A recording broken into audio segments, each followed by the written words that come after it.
Welcome back to MythVision and Paulogia live. Welcome. We are here to unburden Paul from the troubles that he has experienced. And I realized right before we hit live, Paul, that you read 1,000 pages. I mean, roughly, you read his book, Yeah, Gary Habermas's book. You may want to show that for evidence so people I can do. know. I was just thinking, 1054. We got the on the evidences. And Uh, that resolves it, right? Or is there 3 more books or something like there's that on three it? more. So actually, just today, the volume 2 went on pre-sale for September, which is like that's way too soon. So now I have to like get another 1,000 pages in September and deal with this one first. But yeah, so he split. For those who don't know, Gary Habermas, a resurrection scholar, well known, I think, in evangelical circles as the inventor of the minimal facts argument. He has spent, according to him, he's self-reported that he spent the last 14 years and put in over 32,000 hours on his what he was calling his magnum opus for like a resurrection book. And he ended up, talking to publishers, and they're all like, "Yeah, no one wants a 5,000 page book, Gary. So you gotta split that up." So we split it up into 4. The first one, which came out in January, is called The Evidences. So it's his positive case. He's putting forth just the best case, his minimal facts and the support for it, and we'll get into that. Second volume, which is coming out in September, is called Refutations or something like that, or Responses. It's another 1,000 pages to deal with people like myself, I guess, who have naturalistic or other hypotheses. So it's refutation of other hypotheses. Volume 3, which is what I'm most interested in, is not going to sell well at all, is going to be literally his hard data. So he surveyed 200. He alleges that he surveyed 200 New Testament scholars or adjacent to New Testament scholarship with a long survey. And that third volume is supposed to be just the raw data. That's what I'm frankly am most excited about, because you can't, like, he makes these very broad claims about like 75%, accept the empty tomb. But what does that mean, right? When you drill down to it, and is it heterogeneous at all? Like, is there a single skeptic who falls in that camp? Like, I'm excited about volume 3. I'm sure it's going to sell terribly. And then volume 4 is going to be like a devotional life lesson kind of a thing, like just his random thoughts about. Is it like a pragmatic book in a I think way? it's Like, yeah, it's supposed to be how we take it in. Like, I may not even buy volume 4 because it's, unless he convinces me. Maybe at 3 volumes in, I'll be convinced. But yeah, it's I don't supposed know to how you be. do it. Well, anyway, and he also had at least 5 staff on the book on with him at the same time. So this was quite an endeavor. And I read it in about 2 weeks, the first volume. And I am now getting myself ready. I had to put it down for a little while, as you can imagine. And I'm now getting ready to do a more formal review on my channel, and maybe some more formal reviews elsewhere. But Derek, you pinged me about this book, and I'm like, I've got it open right now. Why don't we talk about it? Sure. Yeah. I was like, we've talked about briefly mentioning it about its repetitiveness, of course.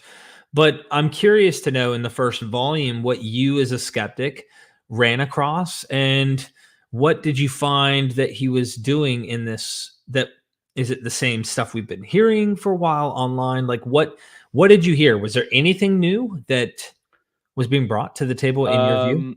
Yeah, anything new? I would say, I mean, here and there would be a different citation that I hadn't seen, but not for a new idea. Like there Right. was, I think if you have the Habermas Lycona book, which is on my shelf over there somewhere, the 300 or 400 page one. I mean, Right. it's the same facts. This was clearly meant to be a couple things. One, it was meant to be a reference book. It was not meant to be read cover to cover. That much was clear to me, because again, each chapter, it went ahead and repeated things if it needed to make the case just for that one thing. So there's this could have been maybe 800 pages if it had been intended to be read cover to cover.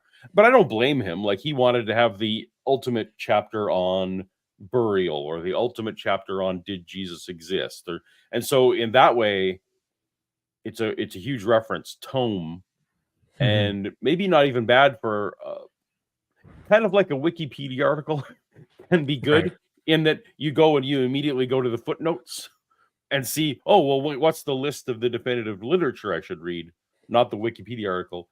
I think Gary's book is doing that service. It's like, oh, here's, if you want to be read on burial, for example, you should probably read every one of Gary's footnotes. So in that way, it's a bit of a service. But I don't think that he intends that everyone's even going to read 1,000 pages, right? I feel like this is one of those books that people want to have on their shelf so that right, they can affirm for themselves that there is good evidence. I think I don't know if your testimony is similar to mine, but so many decades of my Christian faith were sitting in the pew going, like, my Bible school teacher and my pastor and all these people, they're telling me that they have the evidence. So right, I'm a busy guy. I'm working on movies. I'm doing other stuff. I'm like, I'm just going to take your word for it that you've got the evidence. And if I ever need it, I'll come check. I feel like that's what this book is going to be for. It's like to assure you that if I ever need, to answer a question about James, the brother of Jesus, and his visions, well, then I've got it on my shelf. But it's just more that self-assurance, I think. I've now lost track of what the initial question was. So no. I'm glad you're venting here. Therapy. I am venting a little bit. Yeah. Your mind was blown. I mean, you have to get this out. We're here for you, Paul. Don't be afraid. Just say what you feel. Well, okay. Yeah. No, seriously, about the book though, was there, I guess, like you said, it's not addressing the skeptic. It's mainly just kind of giving the person who might have their doubts, but this is not like going to be a case to try and overturn the skeptic or someone who's like overly critical, or is it?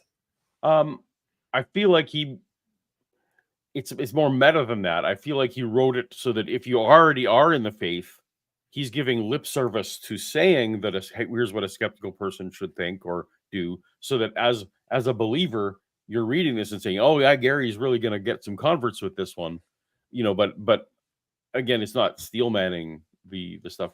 Let me just talk a little bit about the first chapter and the last chapter, just to kind of, because it relates to this point. So the first chapter is all about just supernatural bias. And it's just kind of saying you shouldn't have a bias against the supernatural, and it's talking about bias in general and admitting that he has bias and all these other scholars have bias. But man, right, if none of this book is going to mean anything unless you give up that naturalism that you got on your head right now, right? So it's a whole chapter just trying to tempt you to at least let your guard down on naturalism. Right. And then the last chapter, inexplicably, is a huge chapter on NDEs. Wow. And so it's like, wait, this is a resurrection book. Like, I thought I was done. I got to the end of the middle facts. Now we got a whole separate, almost a whole book just on NDEs, like near-death experiences, for those who aren't in the lingo on this stuff. And so that whole chapter is kind of similar to when Mike Licona debated Matt Dillahunty, and he started the whole debate with the whole thing about flying trash lids. I don't know if you remember that one. Yes, I remember that. But that was, again, to kind of let the guard down of, well, if I can convince you that the supernatural exists, then all the chapters in between are going to make more sense. But we're acknowledging in the first and the last chapter that we don't have enough, there's not enough resurrection evidence to get you over that hump of naturalism. So we have to go elsewhere. And that's both refreshing, right? Because that's a little bit of a soberness about your own case, is that, well, okay, if you're committed to naturalism, the evidence isn't great.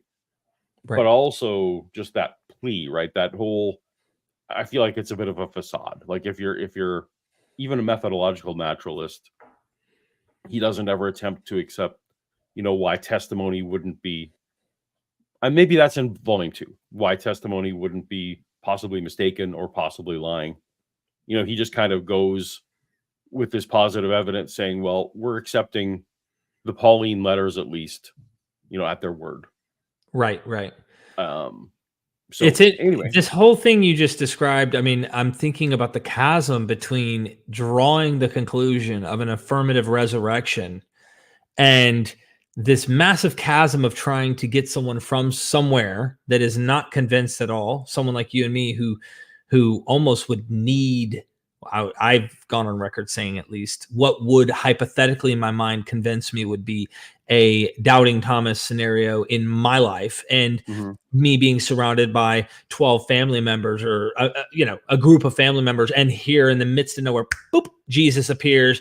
I physically feel, I know I'm not dreaming. This isn't hallucination. All these things, like, okay, you've done something to overcome my doubt. Thank you for doing that. You did it for Thomas. Why can't you do it for me? I've kind of pointed this out to others. Right. But what I find interesting is near-death experiences, or they try to go to miracle accounts, somewhat contemporaneous and things, to get you to think maybe there's stuff going on. And then they try to hold your hand to pull you to their conclusions. And I find that ironic because I'm doing documentaries right now that are like taking the sources that are really well-established sources from a scholar named Wendy Cotter's book. And it places the miracles, exorcisms, and things like that in their historical context before, during, and after the time of Jesus from other figures. Oh, fantastic. From gods and heroes, Isis, Heracles, Asclepius, Vespasian with healing miracles and such, Apollonius of Tyana, Pythagoras. These are philosophers, and some of them are kings, and some of them are just normal humans who become gods when they die according to their own stories, just like Jesus becomes a god. Anyway, so I try to give this level playing field, and so, like, at the end of the day, he's just trying to get you to at least think it could be. And I think, would you agree that many who are doing this kind of apologetic, when I bring up these comparisons, and I'm known for that, I do the walk like a duck, talk like a duck thing, and they get annoyed and they're like, that doesn't do anything. Just because there's correlation doesn't mean causation, things like that. I get it. That's true.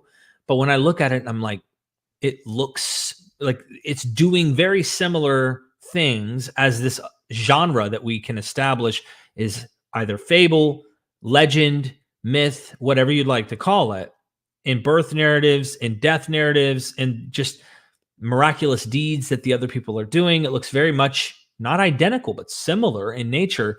How do we know this one's true and that one's not? And it should level the playing field out in terms of, you would think, and not special plead one over the other. You would think, I would think. What are your thoughts about that? Well, I definitely am with you. And I've had, I think, a journey.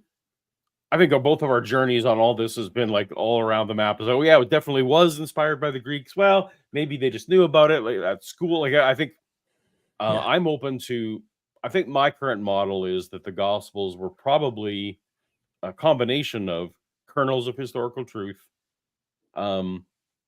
legendary development, finding prophecy in the Hebrew Bible to connect to, and then the culture, what we would call the cultural influences of the day, right? So the Homeric epics and like everything that they learned in school.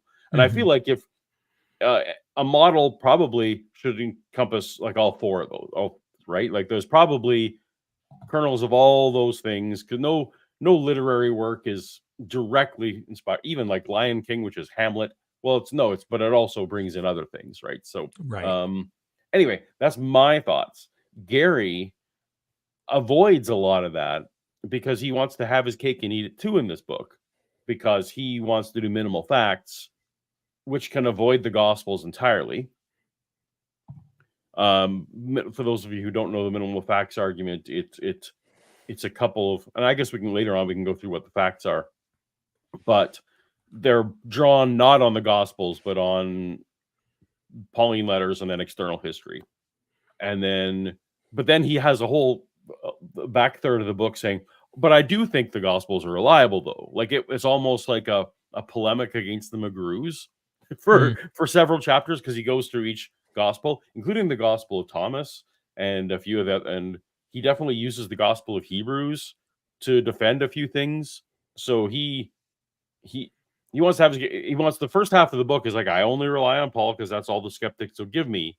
Okay. But then also the Gospels are true. So he has to do a little bit of a shell game with exactly what you spoke of, because he wants to say, well, no, the Gospels can be reliable even though they have supernatural things, because, hey, the biography of Caesar, for example, has ghosts and other weird things in it, right? So you consider that historical, so the Gospels should also be historical, but he never comes around to realizing, no, but we all reject the weird parts, right? Like that's how we do that. That's how historians do it. We say, yeah, the ghosts and the visions, those we ignore, and the battle we pay attention to. So it's a little bit of shell game, hand waving to, as I said, have his cake and eat it too, I think.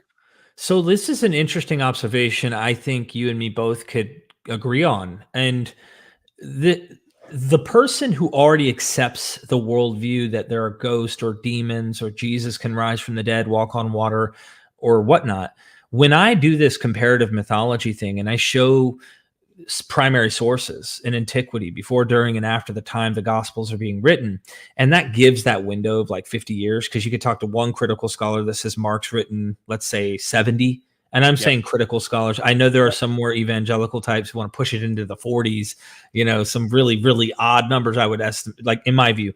I'm convinced by internal reasons as well as to why it sounds like they're aware of the temple's demise on the horizon. So of course they say that's because you deny the miraculous claim of the revelation of the text, and that he really did see that was going to fall. I tend to see as ex event to literary works.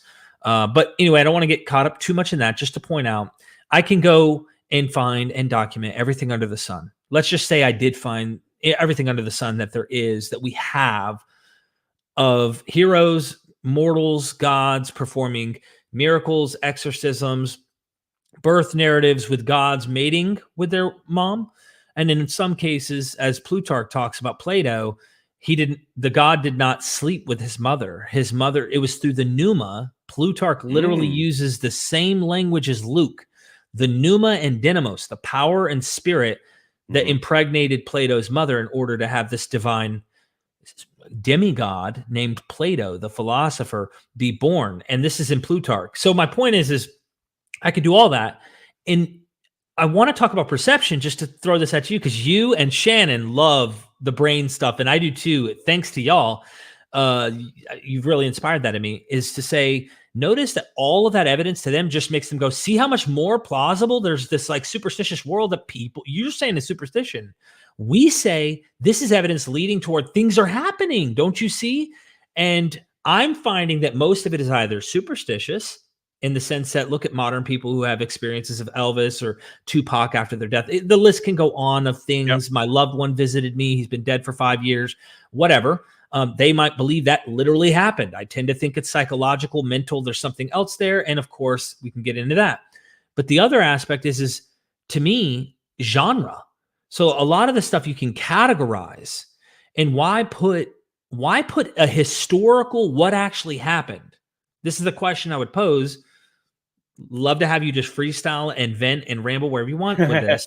But why put this historical, what actually happened with Jesus, in a similar bracket and category that's framed up to look very much like the other figures that all classicists would say it is legendary embellishment that never happened historically? And we all agree there is no apologist classicist that I'm aware of on planet Earth that says Suetonius in Lives of the Caesars actually had portents leading up that actually caused the Senate to say no child should be born this year. Apollo birthed him through his mother. She had a sign of a serpent on her hip in a tattoo form, so she never went to bathe in public again.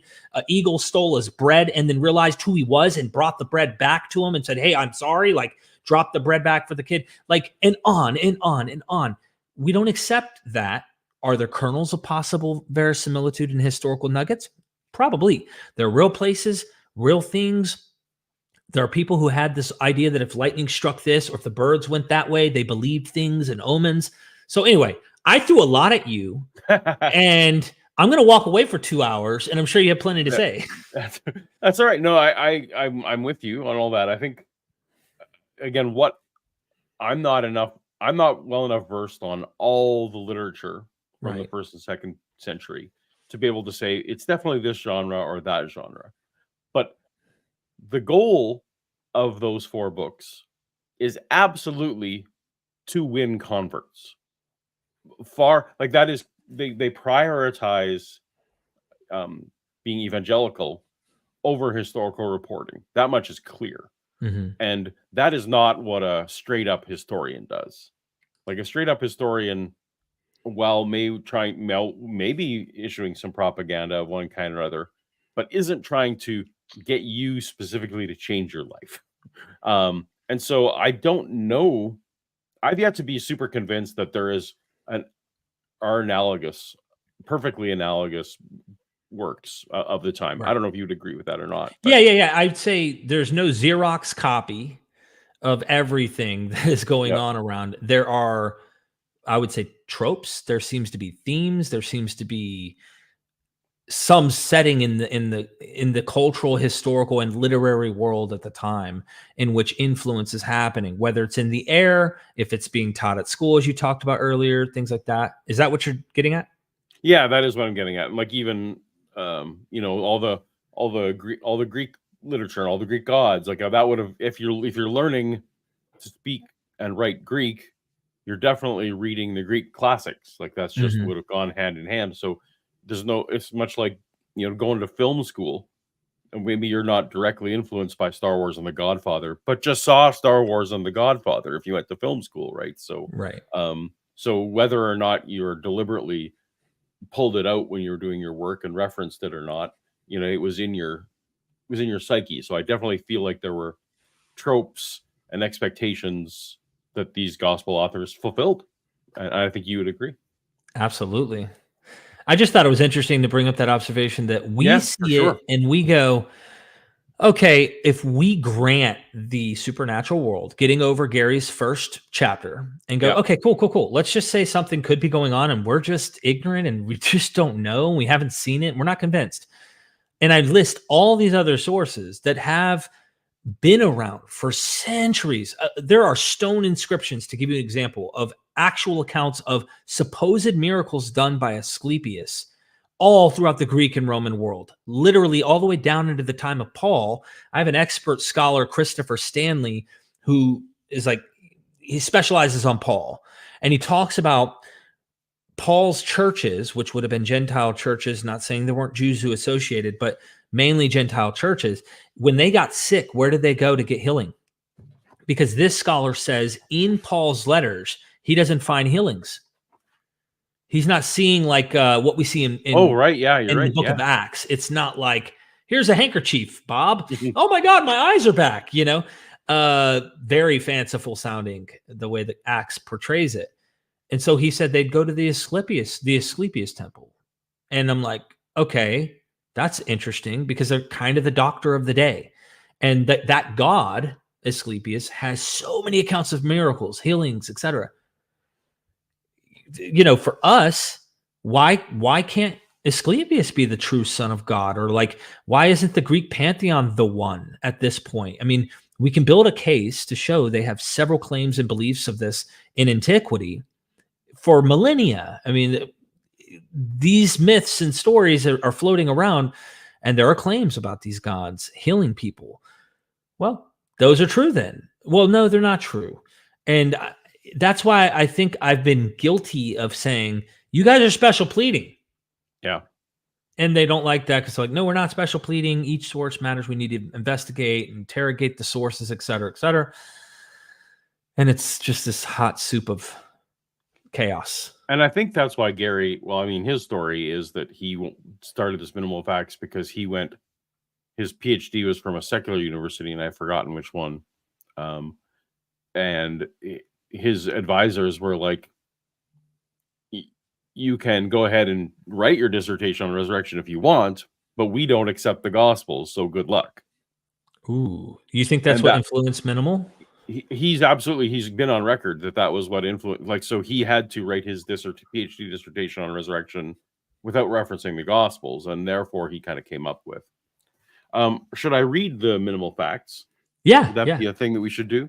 I think it's fair. You've brought it up. So Gary, throughout the last 14 years, when he gives different interviews, and he admits this, sometimes he has like 12 facts, sometimes he has like 2.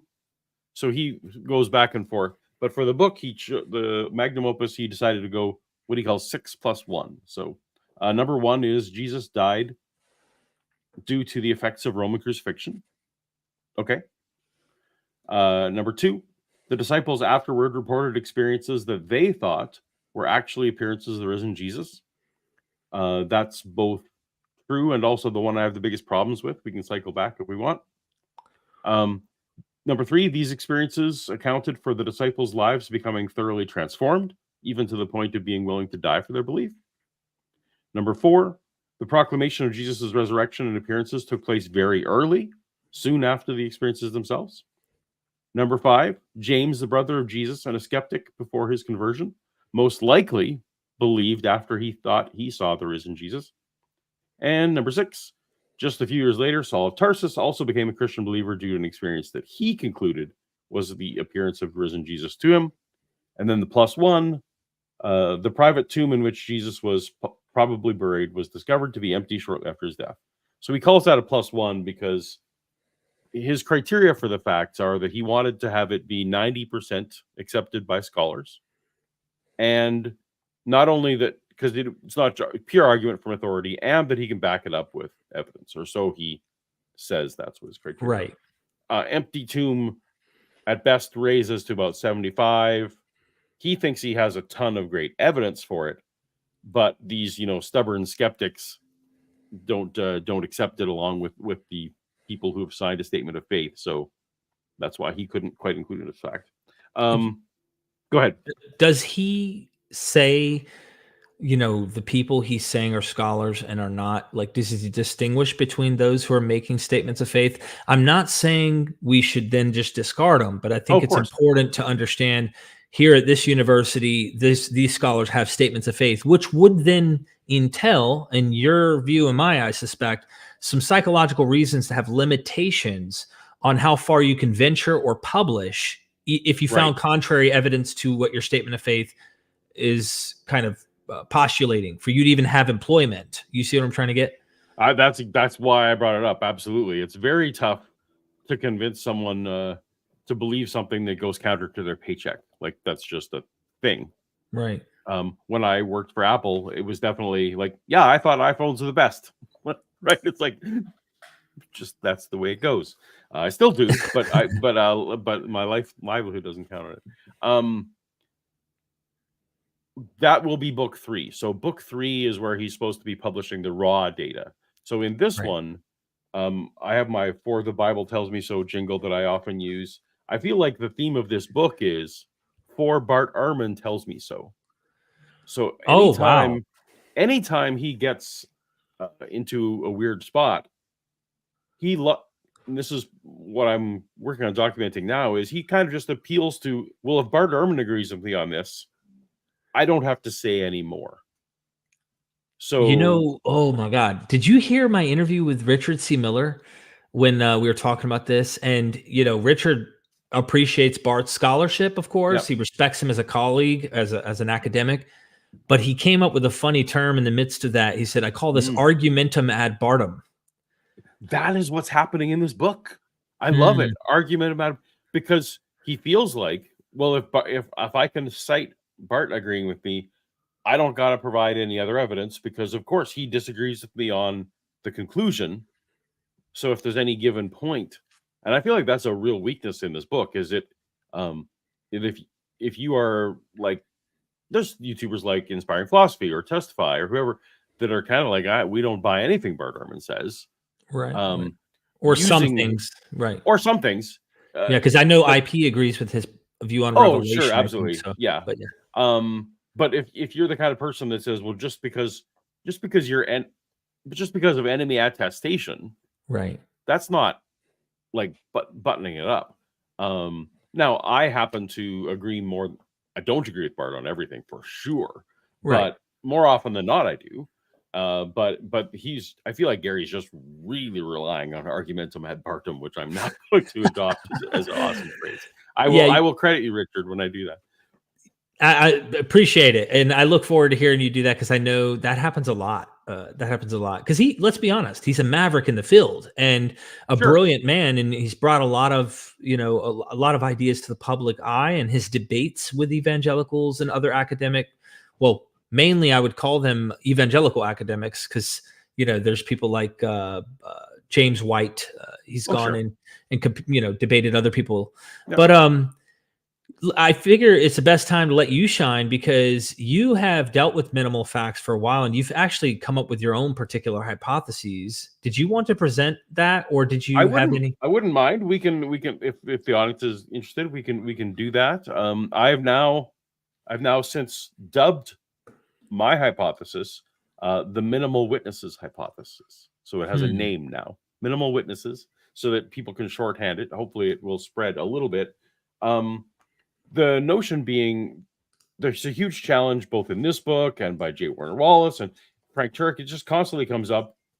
The academics, the scholars like BART and others, and Dale Allison and whoever, they refuse to put forth the naturalistic hypothesis. They just say, we don't know what happened. And they view that as a weakness with these other scholars, right? That they're not putting forth a positive claim on their own side. And so myself, much like you, although I think you're more learned than I, no, don't. We're in this position where we have we don't have to worry about our intellectual scholarly career just yet. So we can actually put forth positive claims. And hey, if someone pokes holes in my positive claim, no sweat. You debunked a YouTuber, I will readjust. Life will go on. But I got really tired of them trying to use this to bludgeon, saying, well, there is no naturalistic hypothesis. So yes, I've put forth my own, and we can I don't know if I can present, or if you have to absolutely present. Let me pop that up here. Hit the like button, everybody, and here we are. So it's 13 or so quick sentences, so hopefully it'll go quick. But like any, unfortunately, it's not this hypothesis where you can just say one sentence and that's what it is. You can't just say hallucinations. So anyway, I'll try and go through it quick, but it's a large case because there's a lot of data to cover. So the first thing, and we can discuss them if you like, but the first assertion is that Jesus was a historical figure who was a failed apocalyptic prophet. You and me agree. We agree. I mean, I can't prove without a doubt, no, but let's just go with what our opinions on this. And to be fair, I have had both Bart Ehrman on my channel and Dale C. Allison both on my channel. I've walked them through this, and they have both given me A's. They don't agree across the board, but they feel like these platitudinal sentences I can back up if I need to. So let's do this. Okay, just to pause for our audience's interaction. Give A, B, C, or D. I guess. Let's let the audience give us A, B, C, or D, or F. Let's go with the F after a D. F for fail. As in like you fail. Yeah. And let's have you grade Paul here right now. Let's do it. So the first one, you think historical Jesus, failed apocalyptic prophet. Yep. I know my mythicist might give you an F here, but go ahead. Fair enough. But also, I just want to keep in mind, this is in the purpose of, I'm not saying this is what happened, but I'm saying this is a coherent naturalistic hypothesis, right? So that you're not even saying this is exactly what happened. Yeah, this doesn't have to be the one, but I'm just saying a naturalistic hypothesis can be put forth. So let's see. Jesus said or did the wrong thing to the wrong people and got himself crucified by Romans. I feel like that is well attested to. And so I'm not trying to say why, but he was killed. That weekend, Jesus's body was treated the same way most crucifixion victims were treated, and it was put into a tomb, or not a tomb. It was disposed of in a way that was not remembered. So that could have been left on there to rot and eaten by dogs. That could have meant trench ditch graves, which is actually what most happened. The Romans sometimes would set them on fire, if the Sanhedrin did it, the Sanhedrin had two separate graveyards where the criminals had to be buried, and per Jodi Magness, those were unmarked, right? So the conceit is that whatever happened to Jesus' body, the next day no one remembered. Jesus probably did have a number of followers, possibly 12, possibly more, but those all but two completely disappear from reliable history. There's no reliable history for any of those 12 past what happens in the first couple chapters of Acts for anyone but John and Peter. We just don't. We have no idea. It's very plausible that Peter, who very much beloved Jesus, had some kind of experience that he interpreted as risen Jesus. A good candidate is post-bereavement death. That up to 14% of the public, not people with mental illness, not people who are known, just people who are grieving. 14% of people grieving have at least one mode of seeing that person again. So it's not implausible to think that Peter and Peter alone had such an experience. At some point, Peter's enthusiasm caught on to John, because we know that John was around when Paul was around, and James, the brother of Jesus. Now, Shannon and I have done whole streams on James, the brother of Jesus. That's a whole weird thing, but social contagion of some sort, and or maybe he was a greedy guy, and or maybe he just wanted to be good as mom. There's lots of good psychological reasons why James might have wanted to jump on board, but they're on board. Stories about Jesus started to spread, and every time they were told slightly differently, and they were told in such a way to be evangelical in nature. So the stories that were most repeated were the stories that won converts, and when there was resistance, they invented polemics, included that next time, and it won more converts. It's like evolution. These stories evolved. Some years later, Paul of Tarsus had some kind of experience that he felt was the risen Jesus as well. So there's two people who felt like they had an experience. Paul, if you need to know why, Paul was clearly seeing visions all his life and weird stuff, but a good explanation may well be if he was getting Christians killed. It's well documented. Post-traumatic stress will often create hallucinations like this. People will do 180s, complete 180s on different causes based on post-traumatic stress. So that's a candidate. I'm not saying that's what it was, but something happened to Paul. Paul eventually met Peter and John, so we know that they talked. Sometime later, and I talked about this earlier, so I won't repeat it, but the people who never met Jesus, who spoke in a language they didn't speak, who were literate, created gospels. I think they had the four, we already talked about it, the four different inspirations. After this, some Christians were persecuted, but not for what they believed. The Christian arrests were for disrupting the peace, generally.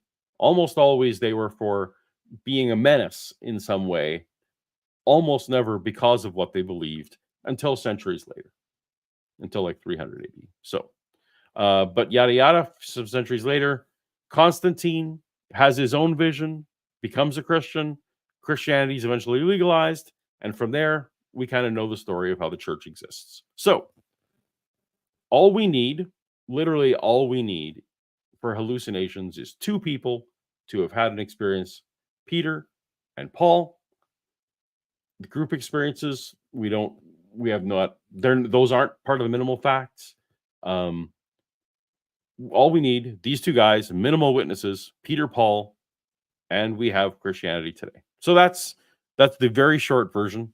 Probably not as short as you would like, but that's so grade me, I guess, does that.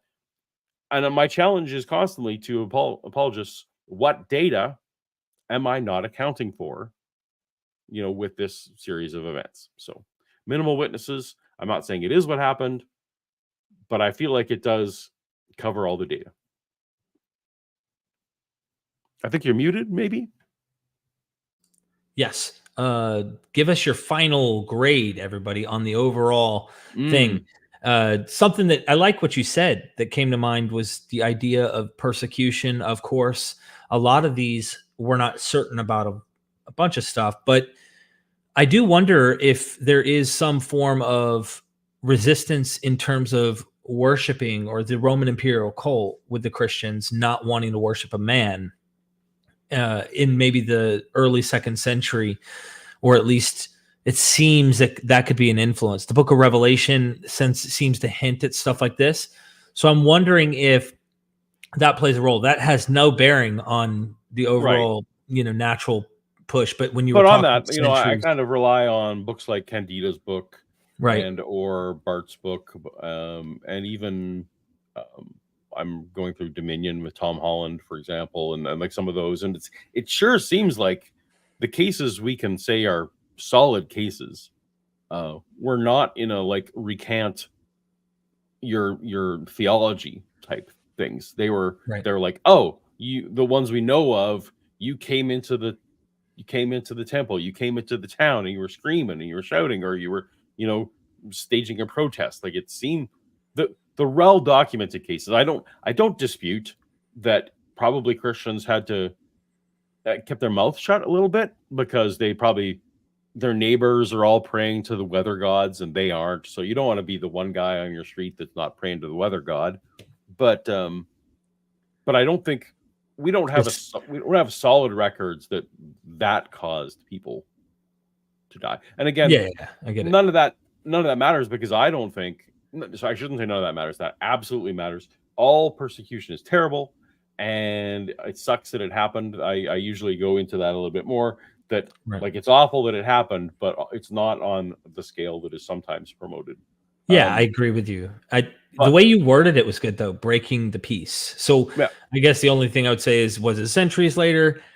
Christians are already viewing themselves in the literature as if they're being persecuted, and you have martyrs and such that are writing and stuff. So some stuff is going on, but is it their antisocial stance among the known world that causes them to be viewed? It's like, if I walk into a room where I know they have a particular law, a particular standard, but I go contrary to that law or that standard purposefully as part of my ideology, I'm going to stick out like a sore thumb. And so anyway, it was just an offshoot, but I get it. And I guess all I would add there is that if the rest of my hypothesis is correct, that persecution could have started and been completely ubiquitous, even right away, because really there were only 2 witnesses. So it's not like anyone recanting under those or they weren't in a position to know, like the apologists sometimes want to say, well, they were all in a position to know, and they were all getting persecuted. It's like, well, that's not what the evidence shows. Like, even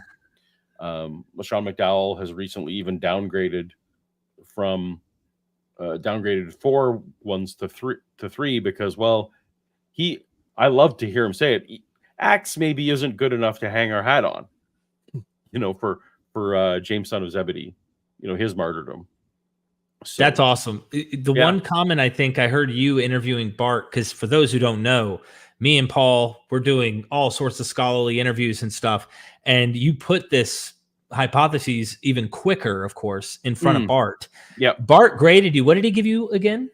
He gave me an A-, because, and someone left a super chat in here. Did they? We're going to get into those soon. If you can, anyway, but Bart, he disagrees with me. He thinks Mary Magdalene was involved. That's what I was going to actually bring up that I thought was interesting about Delcy Allison Jr.'s book on resurrection. Yep. He hangs his hat on this early tradition. He thinks that Mary Magdalene, had a much more prominent role in the church, and that she might be an early witness, because some of the gospels seem to hint at this. And so Bart seems to echo what Allison's hinting at. But for me, the get around this, when you go to 1 Corinthians 15, this supposed earlier source that is reflecting, there's no women mentioned at all. And of course, Allison's kind of jab was, well, Paul and the early church were very male-centric. But if they were so male-centric, then why did they even have to have her as a witness in the Gospels to begin with? My point is the same attack to 1 Corinthians 15 could be used on the Gospels and say, yeah, well, they're all male-centric. Therefore, why is she a witness here? But it doesn't make the account earlier in 1 Corinthians 15. Didn't cut it for me. I also feel like Occam's razor just doesn't need her to be a witness. Like, again, I feel like all the data that's actual, like I've asked BART this, like, well, what data is unexplained if I leave, Mary Magdalene off? It's like, I don't know. I just feel like she was. And it's like, well, okay, that's not, by Occam's razor, we're multiplying entities at that point. Like, we're multiplying witnesses. So, and again, I've studied these burial accounts in depth because I've been doing this big chapter on burial, and man, it's so weird the way the women would get there, and why would they be going if indeed John is correct, and they had a ludicrous like 75 pounds worth of spices in John, and they were watching from afar.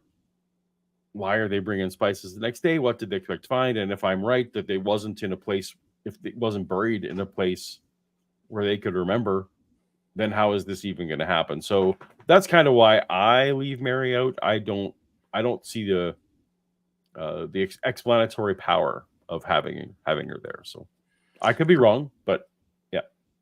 I know that one of my friends, Dr. James Tabor, takes a position that he takes the burial as historical, and he thinks that after the Sabbath was up, the Friday night to Saturday night, they moved the body to a new, without saying anything to the rest of anybody, and the body is moved. Now, apologists try to come back and go, wouldn't they have just pointed over to where they put him? I mean, by the time they would have probably even gone to some of the authorities, and if you say the Jewish community were the ones reburying it, as the gospel seemed to hint that the Jews themselves were part of this in some way, then do you think that these people who are probably not fans of the followers of Jesus are actually going to go and talk to them? But I think James, and I don't want to put words, I could be wrong here, so forgive me if I'm mistaken, but I think he jumps to another early non-canonical text that actually hints that the disciples, these early followers of Jesus, actually hid for a week in fear of their lives and did not come around. So there's no reason to establish that they're right there the next day, just showing up, and everybody's like, where did he go? And all that. They're all hiding for fear of their life because their guy just got slaughtered. So are they really going to show up when Rome would have probably squashed any type of potential threat and followers of that potential threat if they were around, instigating anything that could potentially lead to a revolt or this kind of stuff? So if we hypothesize historicity in that kind of angle, it's interesting to take that angle. And then there's the other side, legendary. There is. Now I want to have a chat with James on air just about this, because exactly it doesn't make sense. Why, if the Sanhedrin was involved, in order to get the bodies down by, like, I don't even care when. I don't care when. It's who did it, and if it was the Sanhedrin who did it, including Joseph of Arimathea, right? The rules are you got to go in the criminal's graveyard. So there were no stone-cut tombs in the criminal's graveyard. But let's just make the exception based on the gospel. I'm pushing back for fun. Yeah, no, but that's fine. But I guess if Joseph, if you went ahead and if you were scrambling at nighttime, to get it down before sundown, whatever, that's reasonably okay. But the place where it's going to end up, right, is definitely the criminal's graveyard. I guess that would play into what James is saying. It still would work. Oh, right. because James is saying, he's agreeing with me that right. The final destination is unremembered. Yeah, they don't. The disciples don't know where it was put, and therefore the legend could easily develop, especially when you take in Richard C. Miller's wonderful work, Resurrection and Reception, which I've mentioned. And by the way, he's referenced by so many academics in the field. Of course, Dennis MacDonald, Robyn Faith Walsh talks about this. He's the guy who mainly really started putting this idea out there more and more about it is a well-established trope in Greek and Roman sources that when the body goes missing, that person became a god. And you see this with Alexander the Great trying to purposefully drown in a river to escape, right? Where he's a god now. Like, and then there's stories that his father Zeus, etc. But this happened over and over, and I hypothesize back and forth in my head because none of this is concrete, and we have to, based on what we're reading and how we would look at this and historical examples. And I'm thinking to myself, okay, even the idea that the disciples stole the body is plausible. I'm not saying that's the likelihood. It's plausible. And I had Christians get kind of upset at me who said, well, why would you say that? Like, they thought I said that Matthew's gospel said the disciples stole the body. Matthew doesn't believe that, whoever this author we call Matthew is. He's saying that there was a rumor, even to his day, of Jews saying the disciples stole the body.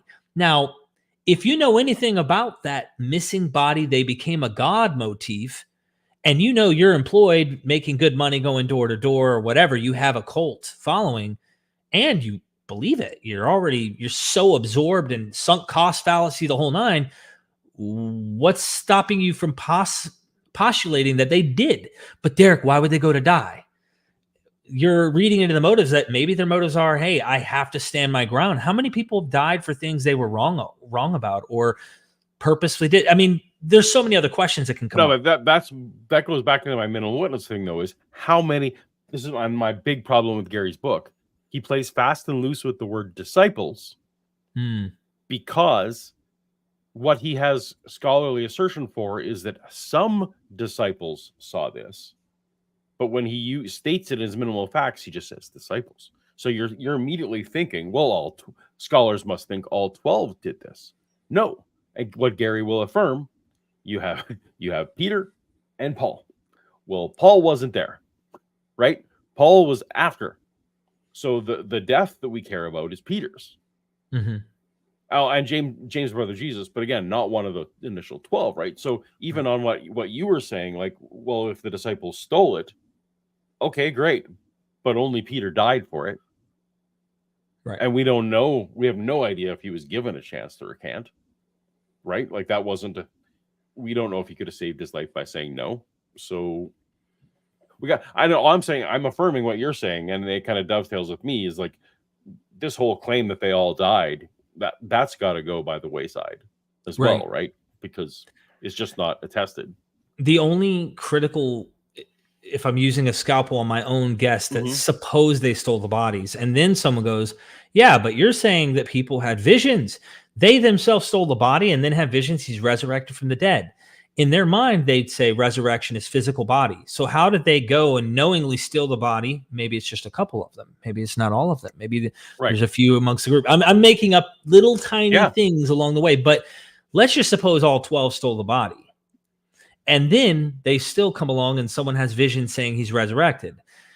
What we mean by resurrection, what does Paul mean in 1 Corinthians by resurrection, is the question that I've had brilliant minds come on and say, yes, it's physical. They believe in a physical body, but it's also pneumatic, which is a philosophical concept. I've had Steve Mason on. I've had Dr. James Tabor on, like all these expert PhDs, and they're reading Paul to say what went into the ground did not come out. So, they're interpreting this transformation as a pneumatic one. When the seed goes in the ground, it cast off the shell and something completely different comes out, and it's not physical, it's spiritual.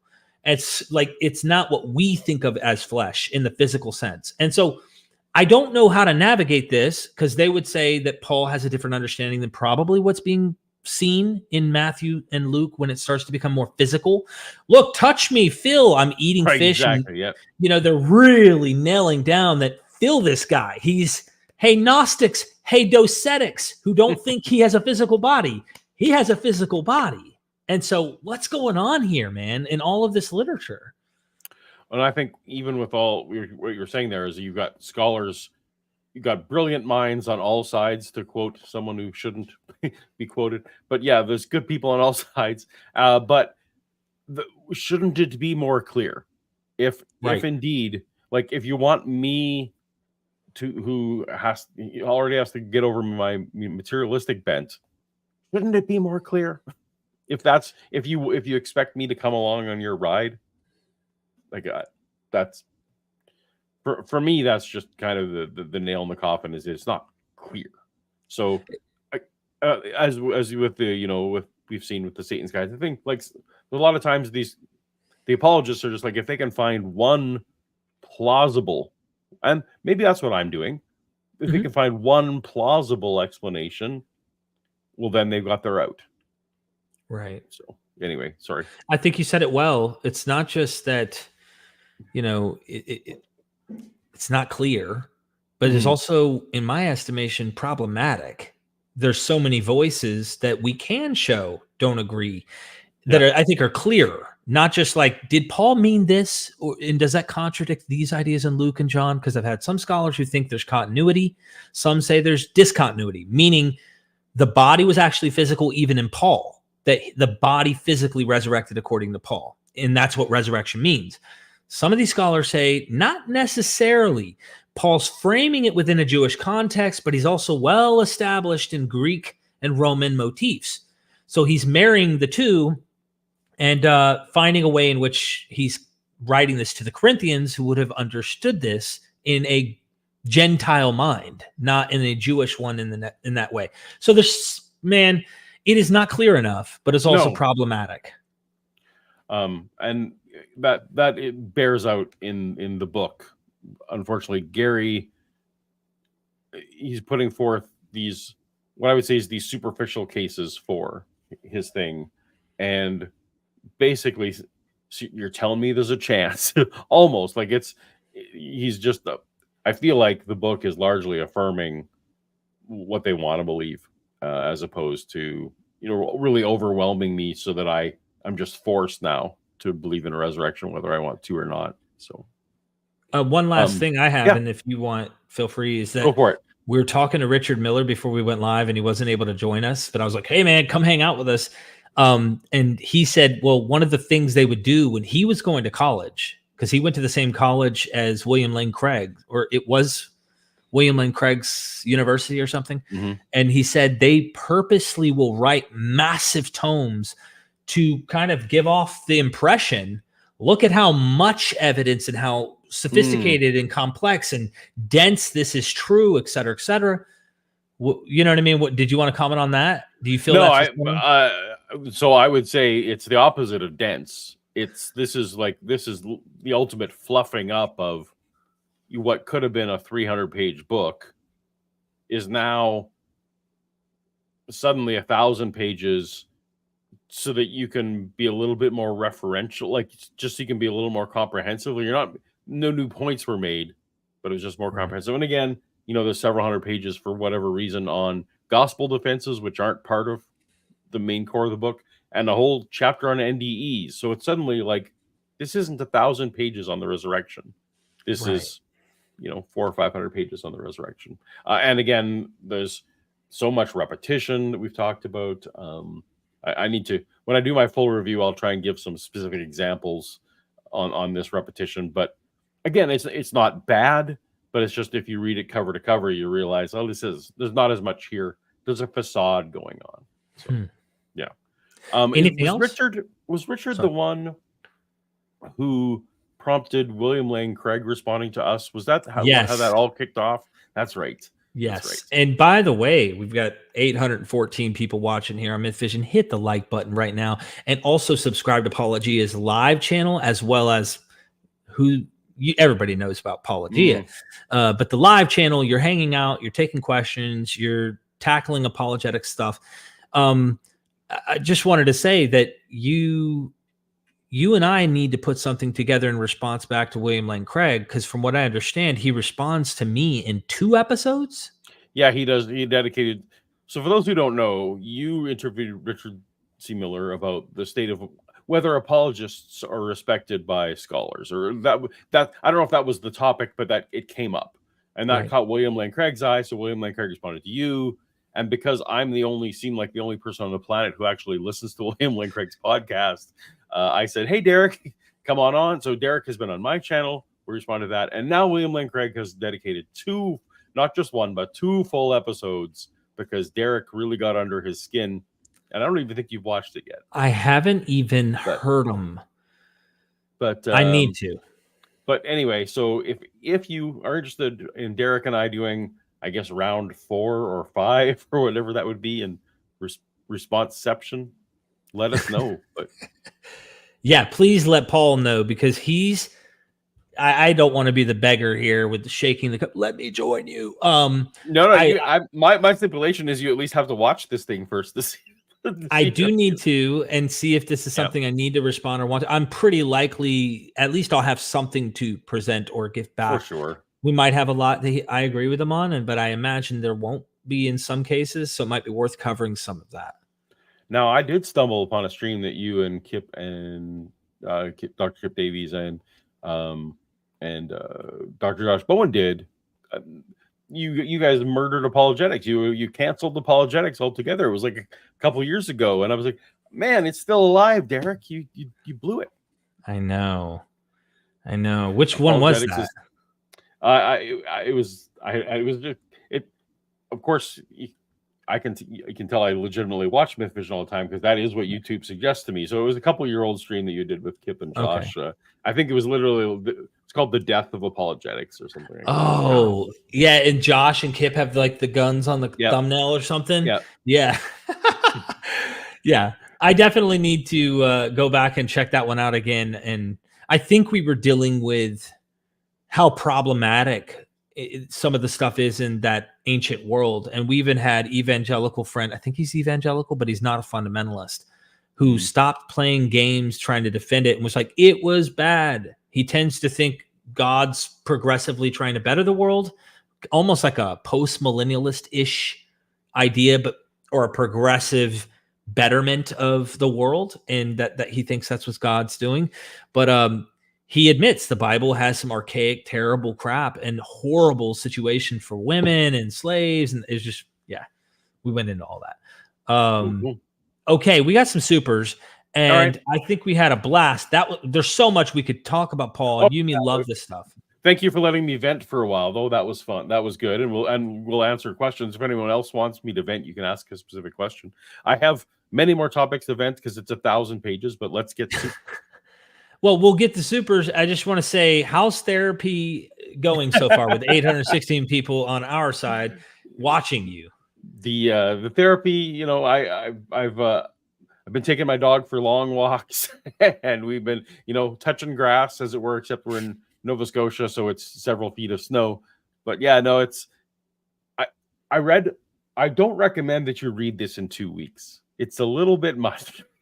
It's a little bit much for that, but the more are coming. Anyway, I read it, so you don't have to, and there will be a formal review on my channel at some point. So.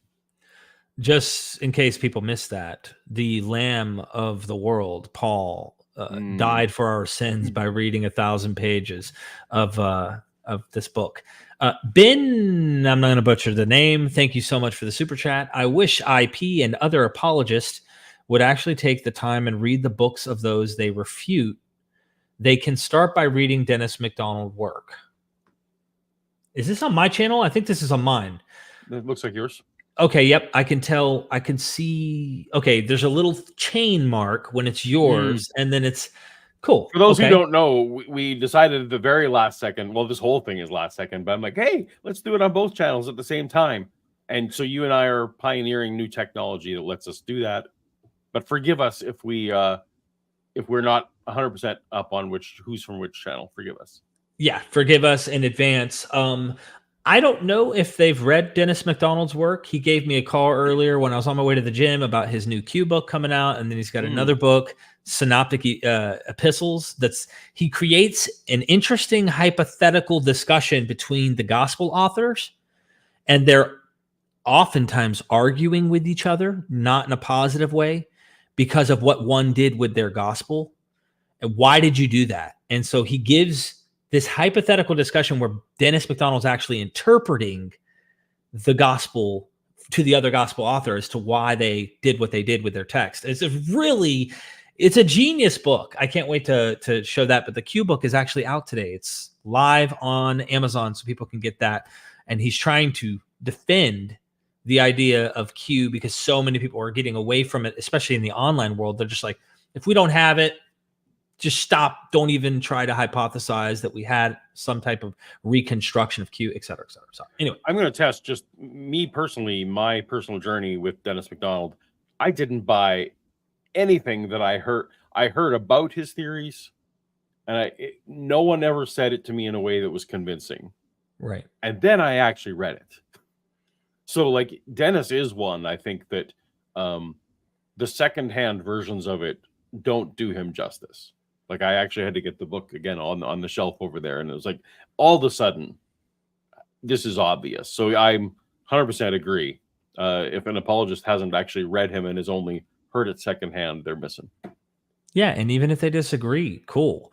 I think there's good reason to think something's going on. You know, you can, I think he's wrong in several examples he might bring up, or at least I'm not gonna say he's wrong, but I'm not persuaded that that's what's going on in some of them. But some of them, man, that they tend to really push me over the edge, and it looks plausible, looks very likely. Thank you so much, Ben.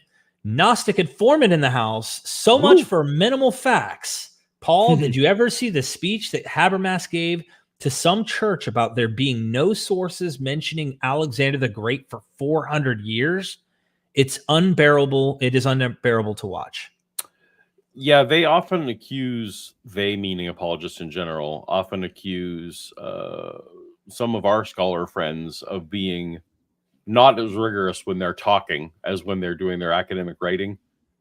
Apologists do the same thing, because I know Gary knows that, you know, that there's sources mentioning Alexander the Great.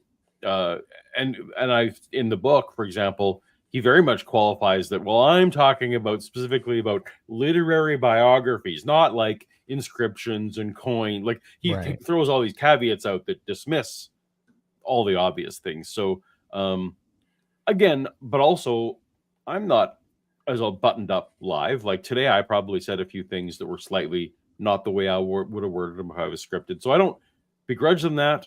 Someone like Gary, who's been doing this for 60 years, though, yeah, that's bordering on irresponsible.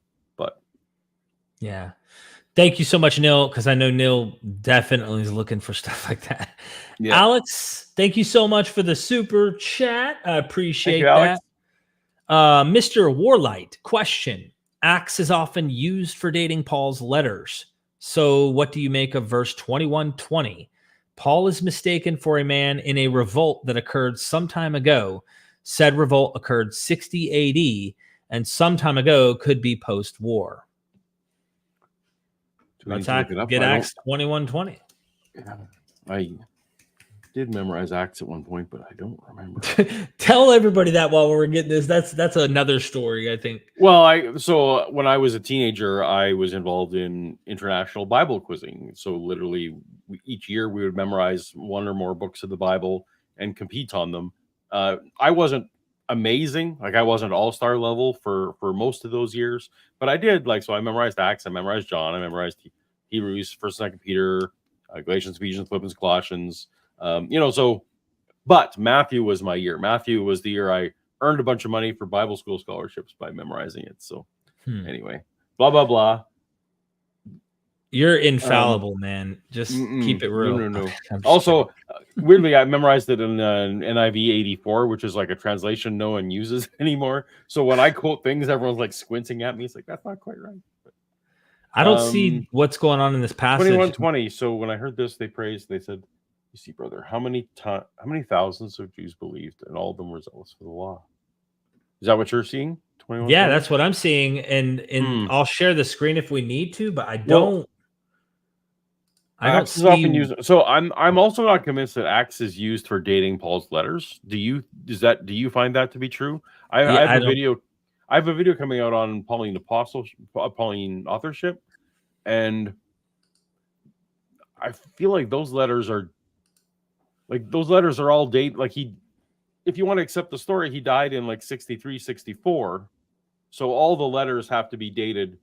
Like they just squish the dating of all those letters to before 63 just because that's when he died. Like it seems like that's the major justification for most people Do you see something different in your travels? Yeah, I don't know anything about Acts being used to date Paul's letters. Yeah. But then again, I've never had to ask that question when I was speaking to experts on Acts. And I will say, Mr. Warlight, I'm going to look this up because you have me curious. So sadly, I don't have any more insight. But yeah, sorry. I really wish I did. yeah. I'm seeing Cedreville. Okay, so yeah. Thank you so much. Gray's 174. How can Jesus be buried in a tomb when he doesn't even have a physical body? Is Gray a mythicist? I would imagine. So I'm what I'm call a methodological historicist. Like, so for the sake of my discussions with Christians, I just adopt historicity. I personally think there's adequate reason. It solves more problems than not that there's a kernel of historical truth. That doesn't bother me. But also, just when you're talking to a Christian, if you go full mythicist on them, they kind of stop listening, and then I can't have good conversations. So it's more of a pragmatic. I'm not saying like people definitely have good reasons to think that way, but it's not my endeavor. Thank you. Yeah, Grays, that's a docetic position, I guess you'd say. All right. This is from your channel, Michael Super Gartner. Sticker. All right. Thank you for the sticker, Michael. Thank you. You got a new member, it looks. Oh, no, member for 9 months. Oh. So when you're a member, you get a free super chat. So that's where I think where that came from. Erman thinks that Mary Magdalene plays a part. Oh, we talked about this. Let me know, Bernard, if we didn't cover this well enough, but I think we kind of got that covered. I thought we did as well. Yeah. And you're not saying she doesn't play some role in the early church. Oh, you're for just sure. Saying in the initial, she's not necessary. She's just an added element. There's no new explanatory power that we get by adding her as one of the witnesses, I find. But I'm open to someone suggesting to me what new thing it would explain. Thank you so much. Goodwill Thinking. How do you like them apples? I appreciate that.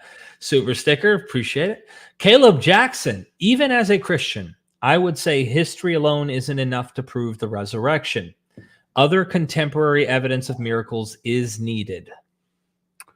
And I would say that is a conceit that Gary makes in his book, is that like unless he can start you with supernatural, that he can't overwhelm you with his history. The other weird conceit he makes is that you can't, from a pure, if you only rely on history, he can't get you to resurrection either. He actually needs you to bring in philosophy and some natural science and some of that kind of stuff, because from a purely historical basis, he admits he can't get you there, which is refreshing.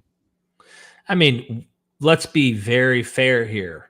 How often have you and I in the Christian movement, whatever brand, free will or predestinarian, it doesn't matter. I'm just throwing out the two different opposing models of soteriology, that there still needs for them to see it and to believe it. There needs to be the quickening of the spirit. There needs to be at least you being brought to life by God's spirit in some sense.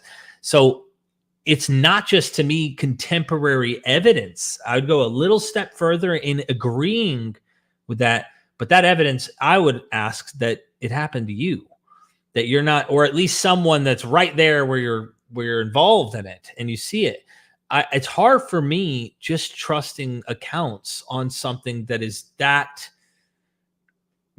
I guess you'd say unbelievable, or very difficult to say that actually happened when we don't see this happen on the regular. Because how do we live our day? Like if you told me, man, yeah, I won the lottery last week, and I go, oh, really? What'd you win? Like 1,000? No. I mean, like the $2.2 billion lottery I won last week. I got some questions. Yep. I need to see that scratch off. I need to see you on the news. I need to see, I need more. Yeah. Than just I need word on I need you to log into your bank account and show me the numbers. Yeah. The deposit, right? Yeah. I'm with you.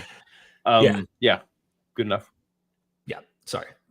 Mark, thank you so much for that super chat on Paul's. Ooh, Paulogia is live, Paulogia is pre-recorded, and Paulogia is animated. The new Holy Trinity. That explains the Trinity just as well as any other Trinity explanation that I've heard. The analogies aren't good. It's at least as good as the water one, right? You have 3 channels? No, I don't. But okay. Actually, well, I do. Technically, I started a 3rd channel this week, but we can talk about that elsewhere. See, I started a Spanish channel this week. So. Awesome. Yep. Jay-Z, love your channels. Hope to see Dr. Jennifer Bird on your channel eventually, Paul. For sure. I see that Jennifer posted today that she's coming on MythVision. Tomorrow, we're going live to talk about her life. Jennifer got on my radar. She's delightful. First of all, just as a person, from what I've seen on interviews, and then she's smart like crazy. So she only got on my radar like a month or 2 ago, but yeah, definitely would love to have her for sure. Thank you, Jay-Z. Mark Bilby in the house. Thank you so much for the super chat, my friend. Habermas claims all scholars accept all of Galatians and 1 Corinthians as authentic. Wrong. 1 Corinthians, resurrection, ascension, wasn't in Marcion's apostolos. The Galatians 1 through 2 revelation likely was. Habermas should debate Vincent on this. So Vincent's a scholar who I don't know what they would have in common. Right. That's how different the scholarship is. Like, this is the problem, right? Not that that's a problem for Vincent, or it's like brilliant minds who are far smarter than you and me combined on this stuff. They know the languages. They're methodical and meticulous. They're like coming up with so many different possible outcomes to this, and they're trying their best. And they disagree with the neighbor in their own office, expert, who also specializes in either the same field or in a field similar and related, and they disagree. And it's like, what the heck, everybody? How do we get to the actual answer? And then I had a scholar comment on one of my videos this week saying, you know that not everyone agrees when Marcion was written, right? I'm like, no, is that not a thing that we don't like that? Oh, now it might be a couple hundred years later. Shoot, like that. Oh man. Well, there's some who probably do that, and then there's some who think he might be earlier, and then some who think that the canonical literature is later than what the typical. And this is like not. I wouldn't say this is the majority. This is just there's some who think that the canonical material, like I think Vincent would say, is later in 2nd century, and it's reacting to Marcion's gospel. So you're going to find elements in these gospels that seem to be reacting to the theology of Marcion. And so there are academics trying to reconstruct Marcion's gospel, and there are various forms of that reconstruction because the experts are trying to reconstruct something we don't have, but we have various quotes. And man, and you know what's interesting, you can go to BART, who takes the traditional approach that Marcion, is after what we see in some of the canonical material. But even BART goes, well, over the few centuries after the 1st century, right, they're reacting and responding, and scribes are adding into this canonical material reactions and responses to Marcion. So the canonical material people are reading today as what is being taught is actually, do you see what's going on here, man? Like, how do we know? We need the Holy Ghost. At some point when I'm making my videos, again, this kind of goes to my, I love all this stuff, and Derek seems like every couple of days is exposing me to some new thing that I didn't know. But I keep all that in my heart, and I ponder it in my heart, Derek, instead of pragmatically, because I really want to have good conversations with Christians. Right. A lot of this, it's a little bit of a bridge too far to open with. So I get it. I try to accept what I can and go with that. Yeah. I don't blame you. Just pray on it, okay? Trey Bob in my heart. Trey Bob 31. What is your view on the book called Acts of Pilate? Is it from early Rome? Thanks for the super chat. So Acts of Pilate. I don't know much about it. I'm sorry. I said, I don't know much about it. I know Dennis McDonald has talked about this on an interview with me before. And I can't say that I've heard anyone talk specifically about where it was written. So I don't know that we could say for sure that it was, Rome versus Athens versus who knows where. The little bit I know about it is that it's very anti-Jewish.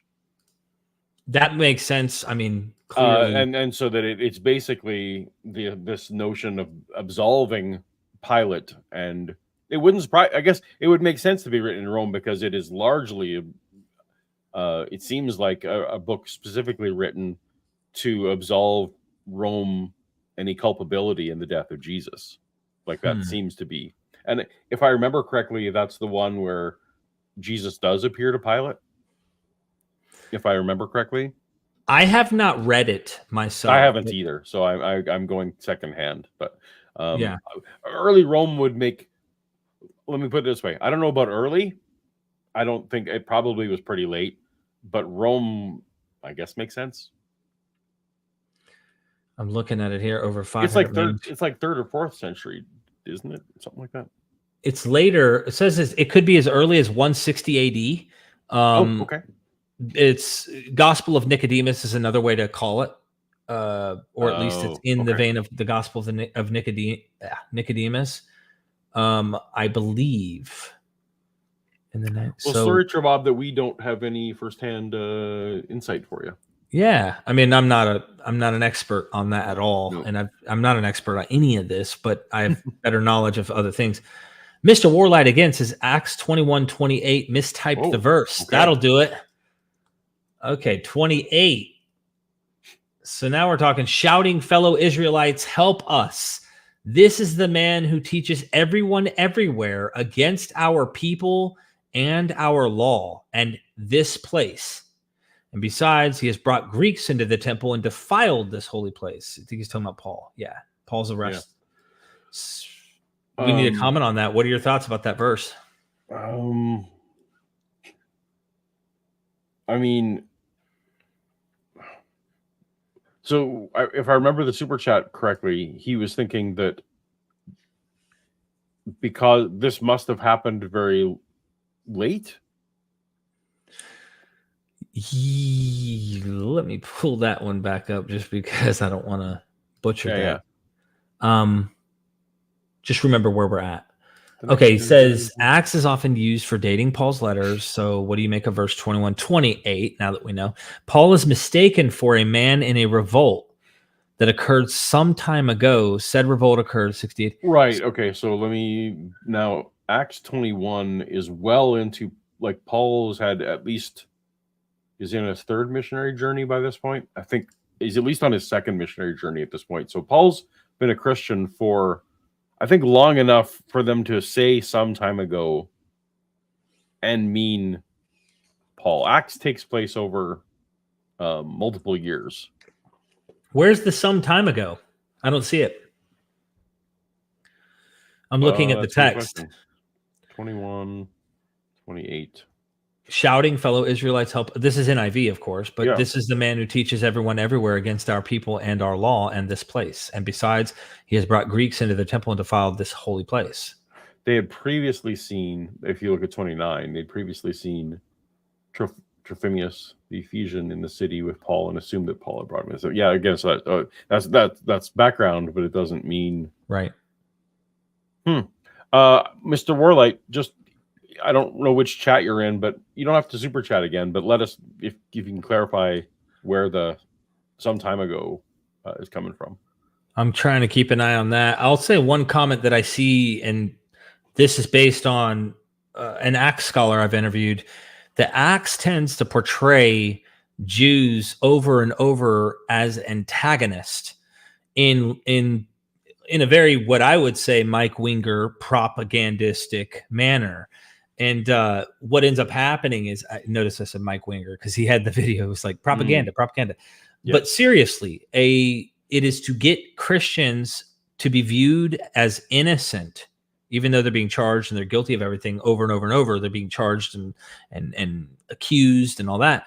They're being seen innocent for the Theophilus, whoever this person is that's this gospel is being written for, and Acts seems to be also being written for, is, hey, look, man, we're innocent. We're not guilty. And over and over and over, the scholars I've talked to say the Jews are the ones who constantly accuse. And I also hear that this kind of Gentiles don't need to follow the law. They don't need to practice Torah, these kind of things. and that maybe they're going beyond Paul a little. I don't know, but Paul does say they don't need to circumcise. And I found where he was, by the way. I think he mistyped again. It's 2138. 2138. Aren't you the Egyptian? Well, the Egyptian, Steve Mason. I've had experts on Josephus talk about the Egyptian, which they called him that because all the other rebels were typically Jews in this time period. There was a Samaritan, and they just called him the Samaritan, and there was an Egyptian. They called him what he was because the only people you had to name were the Jews, because there were so many of them floating around. They needed to identify them. But if you were the Egyptian who led a revolt, they'd call you that. But what is in light of that, do you speak Greek? He replied. Aren't you the Egyptian who started a revolt and led 4,000 terrorists or, whatever out into the wilderness some time ago? And so I've had some people who think that this is evidence that Paul was actually secretly the Egyptian, but I don't go that route. But also, I don't know that this affects timing of the letters. Just again, in that I could have just gone one super chat down, and I'd have known that they mistyped it again. Rats! I'm an idiot. Sorry. So did you have a comment? No, but that was actually good for me to because I did my act search. That was good for me. I'm glad you did that. Yeah. But I don't get what the relevant is. This like somehow dating it? Well, this is where scholars would say, when did the Egyptian lead a revolt? And if Acts is claiming to be taking place, let's say 38 to 40-ish, or that's where these kind of years are happening, that this text is supposedly occurring, when did the Egyptian? That'd be the question I'd need to know from a historian who's aware of when the Egyptian led a revolt based on what we have in Josephus. But there's scholars that make the case, whether you buy it or not, that Acts is aware of Josephus's writings. I buy it. I actually am on that train. I am too, but I know there are some who want to say maybe they had a common source, or maybe it was just well known and people, but I tend to go that route and think there's something going on. I also want to take back something I said earlier, just in case it's misconstrued. So people definitely do use Acts to decide what order Paul wrote his letters in. And because, it talks about, there's a bit of clarifying of the various missionary journeys in Acts, more that makes sense. Letters. So, they absolutely do say what order, but everyone pretty much agrees that they had to be written pretty much between like 52 and 62. And it's very tough to slice it thinner than that, shall we say. And I know there are some who would disagree with that. I guess you'd say the majority of well, I'm talking about an evangelical. I'm talking about someone who absolutely believes all the stuff, right? So, right. Yeah. No, I I think Second Thessalonians was written closer to 90 than sometime later. Yeah. Michael Beverly. So posterior and on ahistorical Jesus. I mean, Paul, you're saying it's not 100% right in your mind. Ahistorical Jesus? Is he asking like what percentage I would give on whether Jesus was a myth? Is that what the question is? Yeah, I guess that seems to be the point. Like, how confident are you? Just guessing? So this is not for nothing, but I feel like Luke, the author of Luke and the author of Matthew, wouldn't have had to work so hard to get Jesus born in Bethlehem if it was entirely a mythical figure, because then they could have just said he was born in Bethlehem. But I feel like there was enough of a kernel that he was a Nazarene, and that was just like ingrained, that whatever nugget of actual history there is. And I know that's super thin.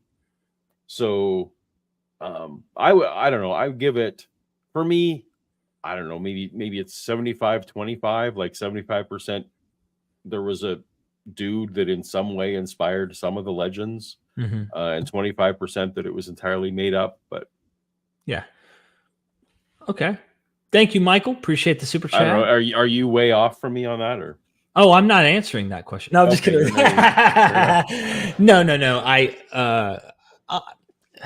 It totally is subjectively throwing numbers out there without putting Yeah, it. I don't know. So I I'll probably lean get that myself there wrong. was a guy. I would Yeah. say 70-30. I tend to lean that for several reasons, but I could be completely wrong, right? I Yep. always say this, but it tends to me that, yeah, you got guys, complete legends being built up, and they did a damn good job, I think, of making sure Jesus checks off all the boxes for this legendary stuff, from birth narratives to his miraculous activities to exorcisms to the list goes on and on.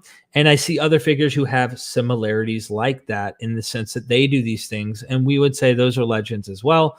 I just don't jump to the he was a myth. It doesn't make as much sense whole cloth to me as the other position, even though it's plausible. It could be, but I just don't go that route. I would just say again, I don't think that the myths, even though like sometimes it's super compelling about how they interpret passages, I still don't see how it has better explanatory power than there was a Life of Brian style guy.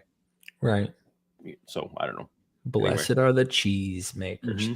Thank you, Beverly. Thank you, sir. Dr. Andy, wouldn't Peter put a grief-induced illusion into perspective and subsequently show some kind of doubt in what he really saw? Why would all the others believe such a miraculous claim? So I guess the question is, why? If he was primed, if he was absolutely primed to be wanting this to be true, but we also, frankly, don't know that he didn't later kind of walk it back, because once the cat's out of the bag, the cat's out of the bag. And why would others believe such a miraculous claim? Well, every Christian today is a Christian not because they saw Jesus, but because they believed someone who told them. So if Peter was convinced, all the explanatory power you need is that he himself was convinced. And then it's exactly the same as every other Christian now. He told it in a convincing way, and it doesn't. I don't see it as any weirder than you talking to your neighbor down the street and they start believing that Jesus rose from the dead. It's just the time difference doesn't matter. I don't know. Am I missing something? I feel like the only thing that's missing into this account is that I could imagine, dreams, visions of people actually seeing Jesus. They say even today they're having these experiences, and then therefore they're like, you'll hear about it in other countries or in other religious groups, like Muslims who have a dream about Jesus, and then they come to discover his true identity as the real Son of God, and they left Islam, or they have to hide that they're not Muslim anymore, and they believe in Jesus and stuff. But they tell their testimony one day when they finally can, and they say, I had a dream one night, or these kind of things. But as far as being there, supposedly witnessing this stuff happening, none of us were there. And unless you ask the Australian Jesus, who claims to be Jesus, and then he was actually crucified in the first century because he is Jesus. You could ask these guys, but post-bereavement is wildly varied. Like, so everyone experiences it differently, but I've talked to people who've had, just because it comes up, it's 15% of people have had it. They like, it's only their Western mindset that lets them, like, it's only because they don't believe in a supernatural that they recognize that, okay, that wasn't the thing, because for them it was very visceral. Right? Like, these things can seem super real. So I this whole notion that we can, I know I'm psychoanalyzing in a way to say that that's a possible explanation, but for someone to posit, well, no one's ever been fooled by such a thing. I don't see that. What with this question and what your position is, I find interesting Matthew chapter 28, and I'll read it without pulling it up just to bring the point. I think that's interesting. The Great Commission passage. Then the 11 disciples went to Galilee, to the mountain where Jesus had told them to go, post-resurrection. When they saw him, they worshiped him, but some doubted. And to me, there's a doubting tradition in the Gospels right out the gate. What is this? Is this a kernel of historical memory that many of the early disciples actually really did doubt, even the most dear followers of Jesus, because that's what Thomas is, a story of overcoming that doubt, supposedly. So what is that? Or is this completely literary? And what is the goal of saying that many of those who were there with him, and he said, go to the mountain, went, they saw something, they worshiped him, but some doubted. How are you going to doubt if it's clear what you're looking at? Is Jesus resurrected? I don't know. Anyway, that's just my thoughts. I agree. Yeah. Love okay. it.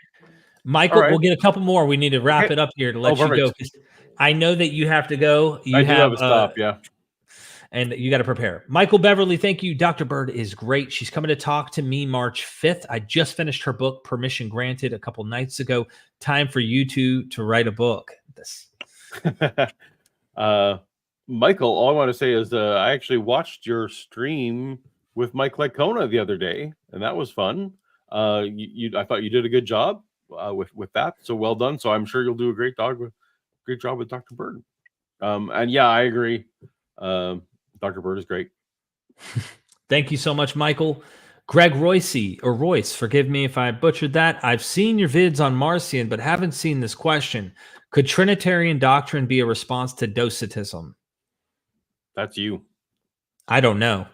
I honestly don't know that answer. I know that most of the academics in the field say there's a continual evolving idea of how to address this issue. And not all Christians thought Trinitarian, obviously. That's like blunt. Everybody knows that, or you should. But I don't know if it would be a direct response to Docetism. I like talking to people like my buddy Neil will try to find stuff in the Greek world, or like, is there Trinity concepts that are established? And that is where they lift it from. But there's no way to know with certainty what ultimately, in my opinion, influenced coming up with that philosophical model the way that they've constructed it, especially in light of much of the material, like Bart Ehrman talked about how Jesus became God. Much of the material in the biblical text does contradict the notion of what later the doctrine of Trinity that becomes the creed is. And so later ideas usurp earlier doctrines that were the truth. And then those truths became heretical over time, according to many of the scholars I've talked to. And of course, just the nature of things is that the scribes didn't copy out the things that they were later considered heretical. So unfortunately, the heretical writings that you might be writing creating a polemic for, unfortunately, we'll never get to see. Well, I'm saying even in the canon, there are fossils for sure of ideas that seem to be contrary to Trinity, but in light of other passages, the Christians rationalized and went, oh, well, we found it here in our text. And so the Trinity is still valid, even though you can find a text that says Jesus is not on the same level as his Father, or he is praying to God, but he is God. And they found ways to maneuver and play gymnastics. Anyway, agree. Sorry. Agreed. Thank you. Yeah. T99 says, thank you for both of your channels. God becoming a man to be a perfect sacrifice to himself is dizzying. No question, just thanks. Thank you, T99. Thank you. One more mistype for the LOLs here. Acts 6:66. Is that even? I not many. I'm gonna see. Oh yeah. Check. It says, if you're happy and you know it, clap your hands. Hallelujah. I appreciate that verse that doesn't exist. Acts 6:66 is thank you for the super chat. That's what it says in the original Greek. Yeah. My son actually did that. He was little, couldn't read at the time. We asked him what his fortune cookie said. We were at a restaurant and he's so serious. If you're happy and you know it, clap your hand. It was the cutest thing. I loved it. Amazing. Awesome. William Arens, thank you for the final super chat and being here for such a long time and being there with Paulogia. William Arens, God does not talk to humans as he did to Adam, Moses, and Job, nor is a resurrected Christ among us, but believers can feel connected through the Holy Spirit, whose presence can replace that absence. Okay. Well, thank you, William. I'm sure that's what you believe. And I think Derek and I actually are both, we kind of addressed this before. that is the ingredient that we are missing in terms of our belief. I feel like we have loaded up at least as much knowledge as should be minimally needed to become a mere Christianity Christian. But what we are missing is that Holy Spirit. So if anyone in the audience, I'm always fine with anyone in the audience praying for me, as long as they don't tell me. So feel free. Oh, so it offends you when people tell you? No, that? It doesn't offend me. But I feel like, you're supposed to pray in secret. Like it's what I the got Bible you. commands. You're not supposed to. So, and I also, there's just performance weirdness. I don't know why I thought maybe he's offended. He doesn't want people to tell I'm not. I'm actually not offended. Like when people say I'm going to pray for you, I'm like, in your worldview, that means a lot. So thank you. That means I respect you, or usually, exactly. Or it could mean I'm going to pray for you. Well, it could. But I agree. Like I think probably the older I get, the more I'm realizing, man, the ingredient I'm missing is that Holy Spirit, that William Lane Craig's, feeling of warmth and coziness that just don't have. I so appreciate you, Paul, being my friend and being a fellow seeker of trying to figure things out with the best you can. Is there anything you're working on right now that you can tell our 769 people to support you? Boy, well, no, it's as Derek said. I think I had a great video the other day on with responding to Mike Winger on the Satan's Guide to the Bible. I have a long list of guests that are coming up, but I don't like to jinx it with spilling the beans. So just I subscribe and stay tuned. And Paulogia Live is another channel where I like to have a little more relaxed fun, just like this. So both channels are good. And obviously, Derek, your friendship means a lot to me as well. I think we can be brothers and iron sharpening iron and all that kind of good stuff. So appreciate you. Absolutely. In fact, I didn't want to tell you this till now, but you and me both share the same father. Apollo snuck into our mother's bedrooms years back, and we're actually half brothers. Didn't want to spoil the good news. That's where I guess I'm older because I got the name Paulogia.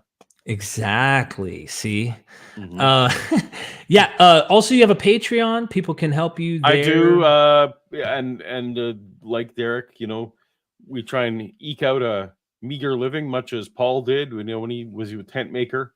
So those who fight the gospel should make their living fighting the gospel. I guess I don't know. I don't know how to warp that verse, but yes, no. If you're support both of us if you like what we do, because it makes a huge difference, and because we want to get information out there to all of you. So appreciate it. I will say, just on my end, as we're wrapping this up, I am postponing our tour that we were going to do over in Israel till everything is fully calmed down and everything is over in terms of the war. And the scholars also who are going along with me want to do that as well. So probably spring, fall 2025, giving it plenty of time to know that things are good and stable.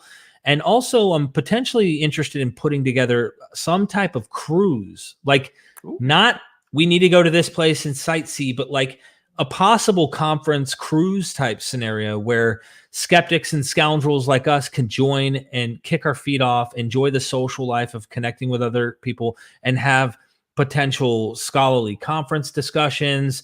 We can figure out things, but wouldn't it be cool to do that? Not just going to like Texas and going to like a 3-day, 2-day hotel conference kind of thing, but on a cruise for MythVision. If we can get it on an ark, all the better. Exactly. We got to get on the boat because the world's going to flood again. And I'm sure there's several other things coming up. So stay tuned, and thank you, everybody. Do you want me to play an outro, or do we just need to go? We just sign off. All right. Love y'all. Like the video, subscribe.